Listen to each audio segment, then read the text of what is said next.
So welcome to our channel pharma unit. ये video में हम फार्मास्यूटिक्स के चैप्टर 2 पैकेजिंग मटेरियल को देखने वाले हैं। ये वीडियो चैप्टर 2 का फर्स्ट पार्ट होने वाला है और अगर आपने अभी तक हमारे चैनल को सब्सक्राइब नहीं किया है तो प्लीज़ सब्सक्राइब कर दीजिए। आपका एक सब्सक्रिप्शन मुझे नेक्स्ट वीडियो बनाने के लिए बहुत ज़्यादा मोटिवेट करता है। अभी तक हमने फार्मास्यूटिक्स के चैप्टर 1 और फार्मास्यूटिकल केमिस्ट्री के चैप्टर 1 ये दोनों को कवर किया है, जो कि एग्जाम पॉइंट ऑफ व्यू बहुत ही ज़्यादा इंपॉर्टेंट है। और अगर आपने अभी तक इन दोनों चैप्टर के वीडियो लेक्चर्स को नहीं देखा है तो इन दोनों चैप्टर्स के वीडियो लेक्चर के प्लेलिस्ट का लिंक आपको डिस्क्रिप्शन बॉक्स में मिल जाएगा और आप वीडियो लेक्चर के साथ साथ आप पीडीएफ नोट्स भी डाउनलोड कर सकते हैं, जो कि आपके एग्जाम में, आपके स्टडी में अच्छे तरीके से यूज़ हो सकता है। इस वीडियो में हम definition of packaging material, definition of pharmaceutical package, types of packaging material, selection criteria for packaging material को डिटेल में देखने वाले हैं। तो सबसे पहले हम definition of packaging, definition of pharmaceutical package and definition of packaging material को डिटेल में देख लेते हैं। So, packaging is a process in which the pharmaceutical products are suitably and safely placed so that they can retain their therapeutic effectiveness until they are consumed by patients. Packaging एक ऐसा process होता है जिसमें pharmaceutical product को अच्छे से और safe तरीके से रखा जा सके, जिससे ड्रग के थेरेपेटिक इफेक्ट को भी बचाया जा सके तब तक उसको पेशेंट कंज्यूम न कर लेता हो। अब हम ये देख लेते हैं कि आखिर फार्मास्यूटिकल प्रोडक्ट क्या होता है। ये वर्ड हमें इस चैप्टर में बार बार देखने मिलेंगे, बार बार सुनने मिलेंगे। ऐसा प्रोडक्ट जिसके अंदर ड्रग्स प्रेजेंट हो उसी को हम बोलते हैं pharmaceutical product.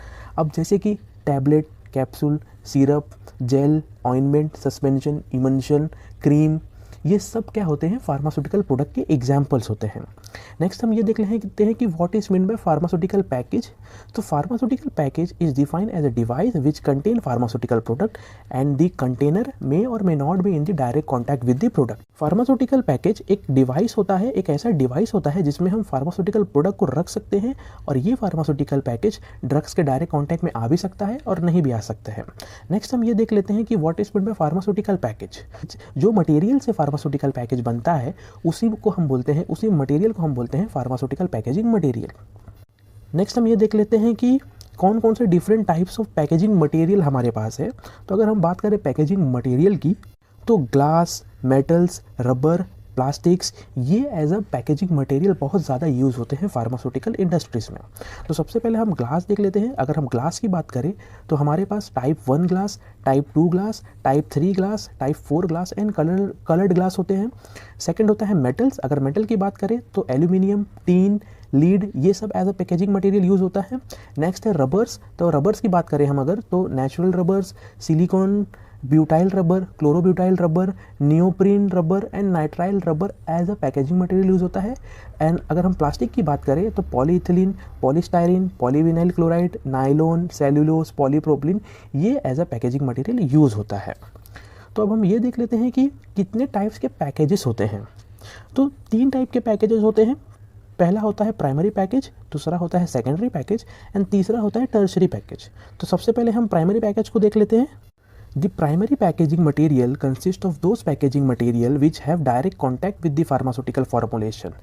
And the example of primary package are aerosol cans, plastic bottles, glass bottles, blister packed medicine, strip packed medicine and etc. So primary package ऐसे टाइप का पैकेज होता है जिसमें पैकेजिंग मटेरियल डायरेक्ट कांटेक्ट में होता है किसी भी फार्मास्यूटिकल प्रोडक्ट के साथ, जैसे कि aerosol, plastic bottles of syrups, glass bottles of syrups and emulsion, blister packed medicine और स्ट्रिप पैक मेडिसिन। ये जो भी प्राइमरी पैकेज के एग्जांपल्स आप देख रहे हैं, ये सब के सब पैकेज डायरेक्ट कॉन्टैक्ट में होते हैं किसी भी फार्मास्यूटिकल प्रोडक्ट के साथ। The main function of primary package is to protect the pharmaceutical formulation from any chemical, climatic or any mechanical damage. Primary package का मेन फंक्शन किसी भी फार्मास्यूटिकल प्रोडक्ट को climatic condition, chemical and mechanical damage से बचाना होता है। Second हम देख लेते हैं secondary package. The packaging external to the primary package is called as secondary package. Primary package के बाहर का जो भी पैकेज होता है उसी को हम सेकेंडरी पैकेज बोलते हैं। फॉर एग्जाम्पल बॉक्सेस, जैसे कि आप ये पिक्चर में देख रहे होंगे, ये है प्राइमरी पैकेज जिसमें ड्रग्स डायरेक्टली कांटेक्ट में है पैकेजिंग मटेरियल से। और अगर हम ये प्राइमरी पैकेज को इस ऊपर वाले बॉक्स में रख देते हैं तो ये बॉक्स मेरा हो जाएगा सेकेंडरी पैकेज, जो कि प्राइमरी पैकेज के बाहर है। Secondary package also includes the information about the drug which is present in the primary package. अगर हम बात करें सेकेंडरी पैकेज की, तो सेकेंडरी पैकेज के ऊपर ड्रग्स के इन्फॉर्मेशन भी प्रेजेंट होते हैं, जैसे कि ड्रग के नाम, ब्रांड नेम, मैन्युफैक्चर के नाम, ड्रग के प्राइस, ये सब सेकेंडरी पैकेज के ऊपर डिटेल्स प्रेजेंट होते हैं। नेक्स्ट हम देख लेते हैं tertiary package. Tertiary package is use for the transportation of pharmaceutical product in bulk form. जब हम किसी भी फार्मास्यूटिकल प्रोडक्ट को लार्ज अमाउंट में ट्रांसपोर्ट करते हैं एक जगह से दूसरी जगह पे, तो इस टाइम पे जो पैकेज का यूज़ होता है उसी को हम बोलते हैं टर्शरी पैकेज। जैसे कि फॉर एग्जांपल लार्ज बॉक्सेस, बड़े बड़े कंटेनर्स, ये होते हैं टर्शरी पैकेज के example.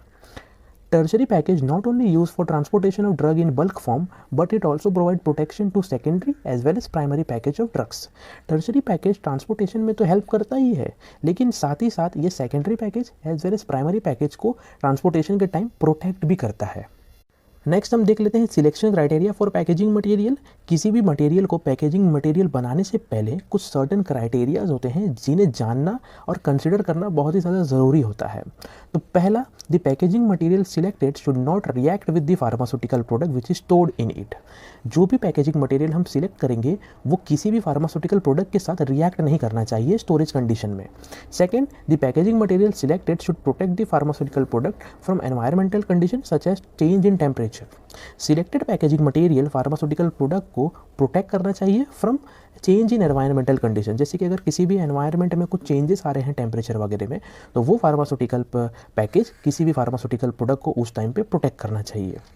Third, the packaging material selected should not change the odour of the pharmaceutical product. Select किए हुए पैकेजिंग मटेरियल किसी भी फार्मास्यूटिकल प्रोडक्ट का ओडर चेंज नहीं करने चाहिए।